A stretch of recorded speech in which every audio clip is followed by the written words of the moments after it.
Bismillah walhamdulillah wa salatu wa salam ala rasulillah wa ala alihi wa sahbihi wa man ittaba'a hudah. Amma ba'du fa cette nuit, la nuit du 14 du mois de Jumad al-Akhirah de l'année 1444 après la hijra de notre prophète Muhammad sallallahu alayhi wa sallam, nous entamons la 13e assise de notre série d'assises sur le commentaire, la lecture d'une traduction approximative du livre Al-Anwar Al-Rahmaniya, de même qu'un léger commentaire.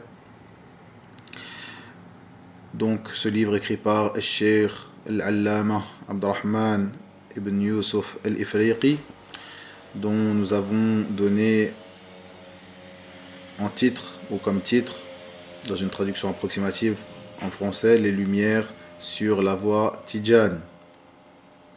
Cette réfutation que nous lisons ensemble depuis un moment déjà. Le cours d'aujourd'hui qui est le 13e cours, qui est l'avant-dernier cours de cette série, Inch'Allah Ta'ala. Nous étions arrivés à la 5e croyance, c'est-à-dire la 5e croyance, le 5e point où la voie Tidjane est en disconcordance avec la voie des gens de la Sunna. Il dit, Cheikh Abdurrahman al-Ifriqi, rahimahullah ta'ala, la 5e croyance, dans le sens donc de ses paroles, la 5e croyance, il dit dans Jawhara ou Jawahir al-Ma'ani. Il dit dans Jawahir al-Ma'ani, qui est un livre de, comme vous le savez, un livre de référence chez les suiveurs de la voie Tidjane, qui a été écrit par Barada, et dont le titre français, c'est-à-dire dans l'édition que nous trouvons en français, est Perles des indications et compréhensions recueillies auprès du Cheikh Sidi Ahmed Tijani. Voici le titre qui a été donné en français, Jawahir al-Ma'ani, écrit donc par Ali Harazim ibn al-Arabi Barada, qui est un livre de référence chez les suiveurs de la voie Tidjane, comme vous le savez, comme je l'ai évoqué précédemment. Donc nous voyons encore une fois la minutie de ce Cheikh Abdurrahman ibn Yusuf al-Ifriqi rahimahullah ta'ala, lorsqu'il prend dans sa réfutation à la voie Tidjane et aux suiveurs de la voie Tidjane, il prend directement de leurs livres. Il ne passe pas par des intermédiaires, mais plutôt prend directement de leurs livres. Il ne rapporte pas des on-dit. Faites bien attention, ceci doit être un manhaj, une méthodologie, une voie pour nous.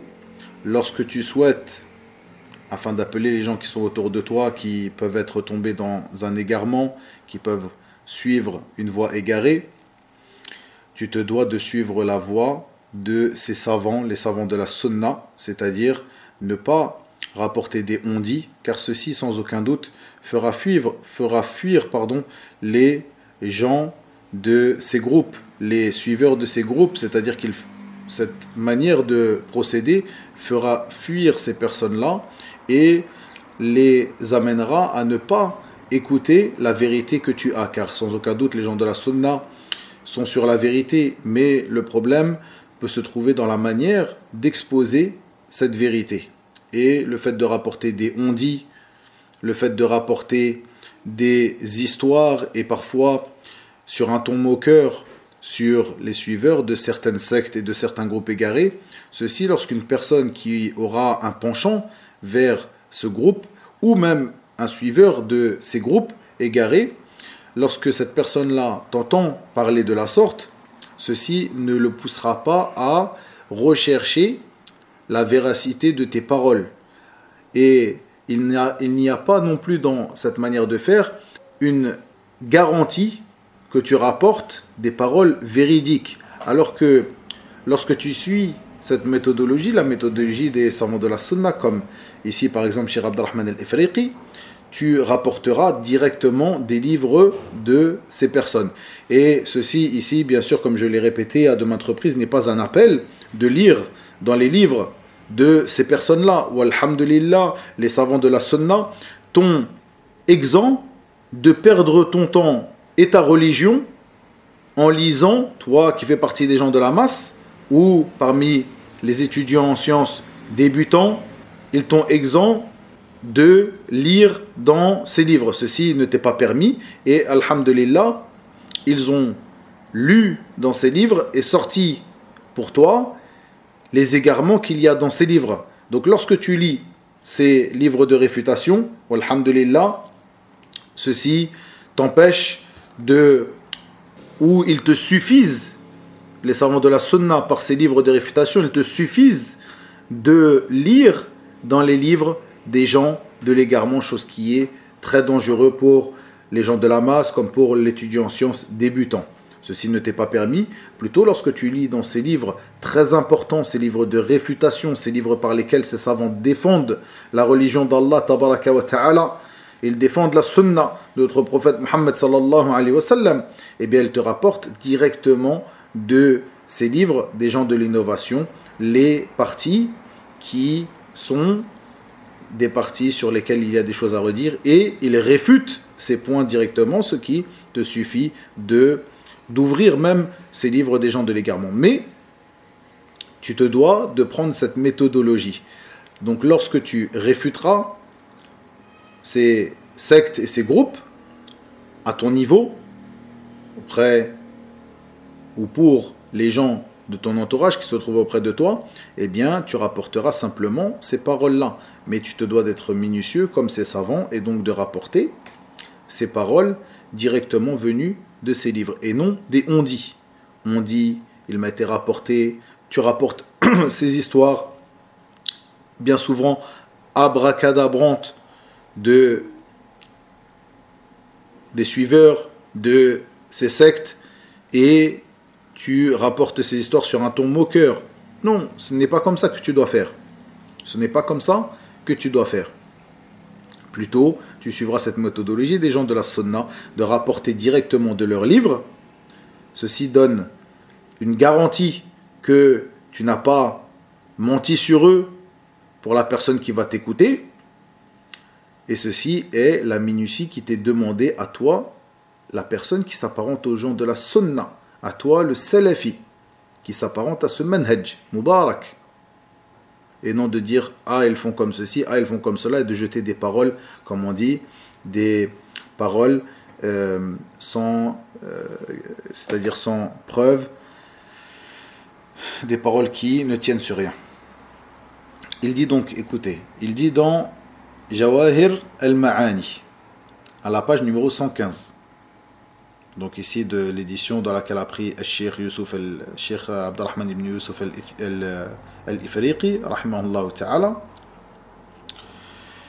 dans le sens de ces paroles, ne lis jamais Jawhara al-Kamal. Je vais expliquer ce qu'est Jawharat al-Kamal. Ne lis jamais Jawhara al-Kamal qu'en état de pureté effectué avec de l'eau, c'est-à-dire par opposition à at-tayammum, donc l'état de pureté dans lequel tu te trouveras quand tu auras effectué tes ablutions sèches, donc at-tayammum. Ne lis Jawharat al-Kamal qu'en état de pureté effectué avec de l'eau, c'est-à-dire que même cette chose Jawharat al-Kamal, tu ne te dois pas de la lire avec at-tayammum, bien que tu sois en état de pureté avec at-tayammum lorsque tu réunis les conditions pour faire at-tayammum, mais tu n'as pas le droit de le faire tellement cette Jawharat al-Kamal a une place élevée auprès des gens de cette secte, de cette voie Tijan. Qu'est-ce que Jawharat al-Kamal? Jawharat al-Kamal, ayyuha al-ikhwa, c'est un wird innové par Ahmed al-Tijani. Comme quel wird? Comme Salatul Fatih, comme je l'ai évoqué précédemment. Et on va revenir à Salat al-Fatih dans la 6e croyance.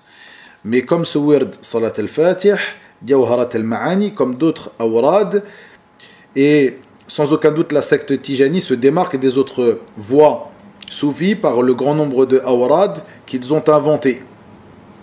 Et de manière générale, les soufis se démarquent d'entre les autres sectes par l'invention de awrad, de wird, donc de dhikr, d'évocation d'Allah tabaraka wa ta'ala, innover et inventer. Et d'entre ces groupes soufis, nous trouvons que parmi celles qui se démarquent, la voie Tidjane se démarque aussi par cela, par le fait qu'elle a beaucoup innové d'évocation d'Allah Tabaraka wa Ta'ala, ce qu'ils appellent al-wird ou al-awrad, le pluriel de wird, et parmi celles-ci, Salatul Fatih, de même que Jawharat al-Ma'ani. Donc cette Jawharat al-Kamal, pardon. Donc cette Jawharat al-Kamal, ils disent ne la lit qu'en état de pureté faite avec de l'eau. Donc si tu veux lire Jawharat al-Kamal, tu ne devras la lire qu'en état de pureté, et pas n'importe quelle pureté, simplement celle faite avec de l'eau, lorsque tu auras fait tes ablutions avec de l'eau. Même si tu es en état de pureté, que tu réunis les conditions pour faire, même si tu es en état d'impureté et que tu réunis les conditions pour faire at-tayammum, eh bien ceci ne t'est pas permis de réciter. Et donc tu réunis les conditions pour faire at-tayammum, tu fais donc tayammum, tu te retrouves en état de pureté après avoir fait tayammum, donc les ablutions sèches. Ceci ne te permet pas de lire Jawharat al-Kamal. Ça te permet de prier les prières obligatoires, ça te permet de réciter, de lire le livre d'Allah Tabaraka wa Ta'ala, mais ça ne te permet pas de lire Jawharat al-Kamal. Allahu Akbar. Jawharat al-Kamal qui est Allahumma salli wa sallim ala ayni ar-rahma ar-rabbaniyya wal yaquta al-mutahaqqiqa al-ha'ita. Ila akhir al-kalam, c'est ce dhikr, cette évocation inventée et innovée par laquelle, sans aucun doute, la personne qui la récite tombe plus dans un grand péché, ce péché de l'innovation, que dans une adoration d'Allah Tabaraka wa Ta'ala. Ici, Jawharat al-Kamal, donc, qui est ce dhikr, ce wird innové, qui est obligatoire d'être pratiqué avec une ablution, une pureté rituelle faite avec de l'eau. Il dit en commentaire, donc Cheikh Abdurrahman al-Ifriqi, il dit, je dis, voilà le livre d'Allah, le Coran, qu'il est permis de lire avec et sans purification. C'est-à-dire qu'il te permet de réciter le Coran, que tu sois en état de purification ou non. La récitation du Coran. La récitation du Coran, de même que les adhkar. Il t'est permis de faire tes adhkar, de réciter le livre d'Allah Tabaraka wa Ta'ala, ceci même si tu n'as pas tes ablutions. Comme ceci faisait le prophète sallallahu alayhi wa sallam, comme il est rapporté par notre mère Aïcha, comme dans As-Sahih, où elle dit que le prophète sallallahu alayhi wa sallam évoquait Allah dans toute situation, c'est-à-dire qu'il soit en état de pureté ou non. De même, le prophète sallallahu alayhi wa sallam et ses compagnons, radiyallahu anhum, récitaient le Coran sans avoir fait les ablutions. Ils récitaient le Coran sans avoir fait les ablutions. Ceci est la parole de Cheikh Abdurrahman al-Ifriqi. Puis il dit, c'est une législation nouvelle, c'est-à-dire le fait de dire que Jawharat al-Kamal, le fait de dire que d'inventer que un dhikr parmi l'adhkar, en particulier ces awrad innovés, c'est une législation nouvelle qu'Allah n'a pas permise, ni son messager, sallallahu alayhi wa sallam, et la nullité de cette parole dispense d'avoir à en discuter. C'est-à-dire que cette parole est clairement nulle et caduque, ce qui nous dispense d'avoir à discuter à son propos.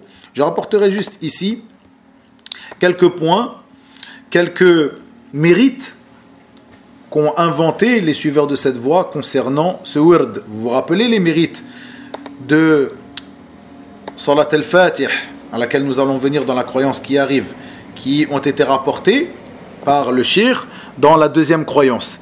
Il dit, en rapportant la parole de Barada, Ali Harazim, qui dit dans son livre Jawahir al-Ma'ani, concernant Salat al-Fatih, il dit dans le sens, assurément, prononcer une seule fois Salat al-Fatih équivaut à toute glorification faite dans l'univers et à toute évocation, dhikr,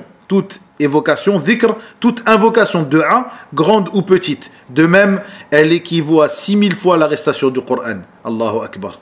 Allahu Akbar. On a dit que ceci est de la mécréance, de penser qu'une parole est meilleure que le livre d'Allah, que la parole d'Allah, tabaraka wa ta'ala. Ceci fait partie des innovations et des mérites innovés autour de ce wird, Salat al-Fatih. De même, parmi les mérites innovés autour de ce wird, Jawahir al-Kamal ou Jawharat al-Kamal, il y a les suivants. Ici, bien sûr, je prends directement du site de At-Tijaniya, où ils disent concernant Jawharat al-Kamal que cette dernière doit être récitée à certains moments. À certains moments, pour certaines choses. Ils disent, lorsque tu la récites, je n'évoque que certains de ces soi-disant mérites qu'ils ont innovés. Ils disent, lorsque tu la récites 7 fois au moment de dormir, tu feras cela afin de prétendre avoir le prophète sallallahu alayhi wa sallam lors de ton sommeil.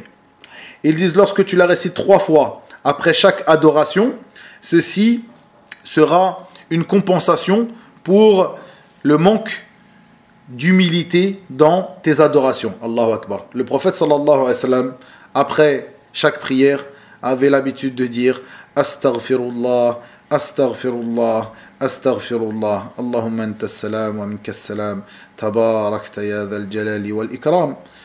Donc il récitait par 3 fois Astaghfirullah. Ici, dans leur nouvelle législation qu'ils ont légiférée pour eux et pour leurs suiveurs, ils disent que 3 fois tu récites cette Jawharat al-Kamal après chaque adoration, ceci afin de remédier à ces manquements ou de rectifier ces manquements que tu auras eu dans l'humilité, dans ta prière ou dans tes adorations de manière générale.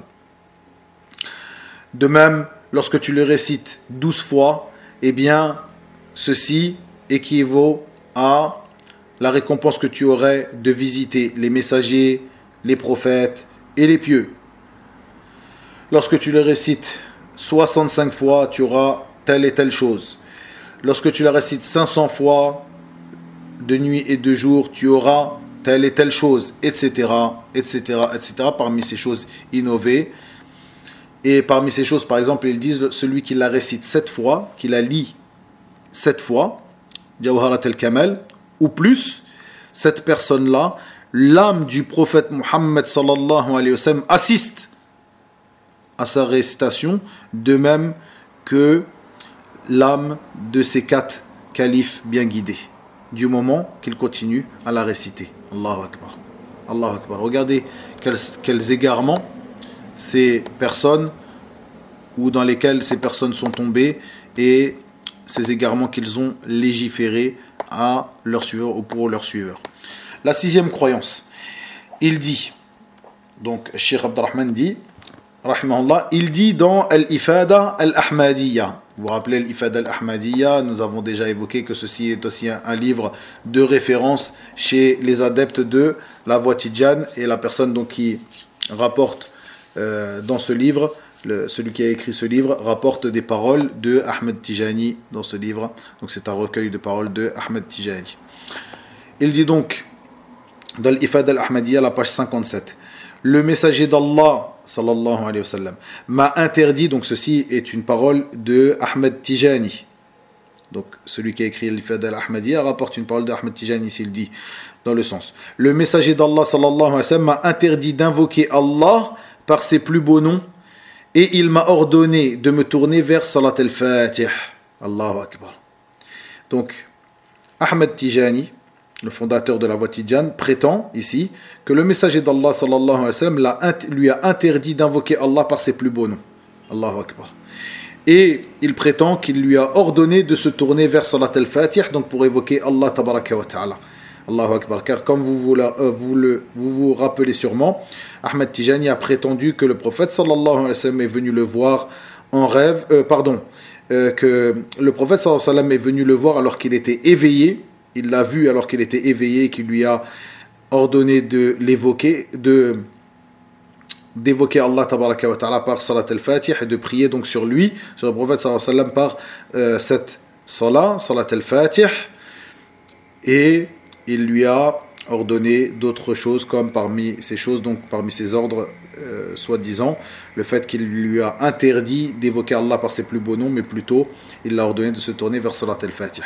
Cheikh Abdurrahman dit, c'est là l'égarement et la mécréance même. Comment le messager d'Allah sallallahu alayhi wa sallam pourrait-il interdire une chose qu'Allah lui a ordonnée? En effet, Allah tabaraka wa ta'ala dans son livre dit وَلِلَّهِ الْأَسْمَاءُ الْحُسْنَى فَادْعُوهُ بِهَا. Dans le sens approximatif de ces paroles, tabaraka wa ta'ala, c'est à Allah qu'appartiennent les noms les plus beaux, invoquez-le par ces noms. Allah Azza wa Jal nous ordonne de l'invoquer par ses noms, ses plus beaux noms d'Allah Tabaraka wa Ta'ala. Il nous l'ordonne. Comment alors le prophète sallallahu alayhi wa sallam viendra à cette personne, Ahmed Tijani, après 1300 ans après avoir été envoyé, après 1300 ans après son envoi, et il lui ordonnerait de ne pas obéir à un ordre d'Allah Tabaraka wa Ta'ala, mais plutôt de l'invoquer par Salat al-Fatiha. Allahu Akbar. Le cheikh donc de dire, et c'est aussi un mensonge sur le messager d'Allah sallallahu alayhi wa sallam, ainsi qu'une impudence à l'égard de la législation de notre prophète Mohammed sallallahu alayhi wa sallam. La septième croyance. Il a dit dans Jawahir al-Ma'ani, vous vous rappelez donc Jawahir al-Ma'ani de Ali Harazim Barada, dans la page 145 ou à la page 145 dans le volume numéro 2. Il dit dans le sens approximatif. Certes, un wali, et il cita le nom de ce wali, un wali parmi l'awliya, donc le wali, vous savez ce qu'est le wali chez les suiveurs des sectes soufis, c'est la personne qui a atteint un certain degré, un degré qui est au-dessus du degré de messager et un petit peu en dessous du degré de prophète, comme ceci a été rapporté dans certaines de leurs poésies et dans certains de leurs livres. Alors que Al-Wali, chez les gens de la Sunna, comme vous le savez, comme je l'expliquais à de maintes reprises, c'est tout croyant, craintif d'Allah Tabaraka wa Ta'ala, ayant réuni donc ces deux piliers de Al-Walaya. Quels sont les deux piliers de Al-Walaya? Donc Al-Wali, qu'on pourrait traduire par le pieux, dans la manière d'évoquer Al-Wali chez les soufis, on le traduira par le saint, puisque c'est ce qu'ils veulent mettre en avant, un saint, à la manière des chrétiens, lorsqu'ils ont des saints, des personnes qui ont été élevées au rang de saints. Non, chez les gens de la Sunna, Al-Wali, ce sera l'adorateur d'Allah Azza wa Jal, pieux, celui qui aura réuni ces deux piliers de l'walaya. Quels sont ces deux piliers? Ceux qui ont été évoqués par Allah Tabaraka wa Ta'ala dans Surat Yunus, où donc ces deux piliers qui sont la foi et at-taqwa, la crainte révérentielle ou la piété.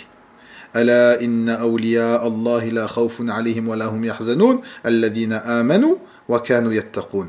Ceux qui ont cru et qui ont eu at-taqwa, qui ont craint Allah Azza wa Jal, qui ont eu cette crainte révérentielle d'Allah Tabaraka wa Ta'ala.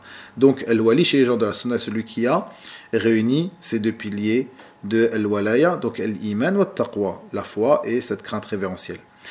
Donc ici, bien sûr, nous prenons ce terme selon la terminologie de As-Soufiyya. Donc certes un wali, et il a cité son nom à ce moment-là, donc il cita son nom, rencontrait beaucoup le prophète sallallahu alayhi wa sallam. Allahu Akbar, subhanallah. Écoutez comme il parle. Et ceci est normal dans leur livre. Ceci est une chose qui est évoquée de manière très normale. Certains wali, et il a cité son nom, rencontraient beaucoup le prophète sallallahu alayhi wa sallam, qui lui enseignait la poésie. Allahu Akbar, qui lui enseignait la poésie. Comment? Donc Cheikh Abdurrahman ibn Yusuf al-Ifriqi dit comment, alors qu'Allah subhanahu wa ta'ala a dit wa ma 'allamnahu ash-shi'ra wa ma yanbaghi lahu in huwa illa dhikrun wa qur'anun mubin. Dans le sens approximatif de ces paroles, nous ne lui avons pas enseigné la poésie, donc à Muhammad sallallahu alayhi wa sallam, nous ne lui avons pas enseigné la poésie, cela ne lui convient pas non plus. Donc, Cheikh Abdurrahman de dire, non, Cheikh Abdurrahman al-Ifriqi donc de dire ici, à la suite de ces paroles, c'est un mensonge sur le messager d'Allah sallallahu alayhi wa sallam et une calomnie sur sa personne sallallahu alayhi wa sallam. Nous arrêtons ici à la septième croyance. Bien sûr, comme vous le voyez, ces croyances, ces 10 croyances qui ont été évoquées ici par Cheikh Abdurrahman sont, comme à sa condition dans son livre, ne sont pas toutes les erreurs et tous les égarements de la secte de la voie Tidjane. Ceci, simplement, rahimahullah ta'ala, on a choisi une dizaine pour montrer l'égarement de cette voie. Mais à sa condition dans son livre, il n'a pas réuni tous les égarements de la voie Tidjane. Ceci n'est pas sa condition dans son livre. Plutôt, son livre, comme vous l'avez entendu dans le premier cours ou dans les premiers cours, comme vous l'entendrez au dernier cours, était en résumé une lettre ou un épître qu'il rédigea pour appeler les suiveurs de la voie Tidjane à délaisser cette voie innover. Et il ne chercha pas par cela à réfuter la voie tidjane sous l'ensemble ou de réfuter la voie tidjane dans l'ensemble de ses égarements. Mais il choisit simplement une dizaine, 10 exactement, croyances erronées ou pratiques erronées de la voie tidjane. Nous terminerons cette série de cours, non pas la semaine prochaine, mais la semaine d'après, puisque le cours est planifié toutes les 2 semaines. Et donc la semaine après la semaine prochaine, donc qui sera notre prochain rendez-vous, sera le dernier cours de notre série de cours, Inch'Allah Ta'ala, sur l'explication de ce livre, Lumière sur la voie tidjane, de Cheikh Al-Allama Al-Muhaddith Abdurrahman ibn Yusuf Al-Ifriqi, rahimahullahu ta'ala, wa ila huna wa billahi at-tawfiq, wa sallallahu wa sallam wa barak ala nabiyyina Muhammad, walhamdulillahi rabbil alamin.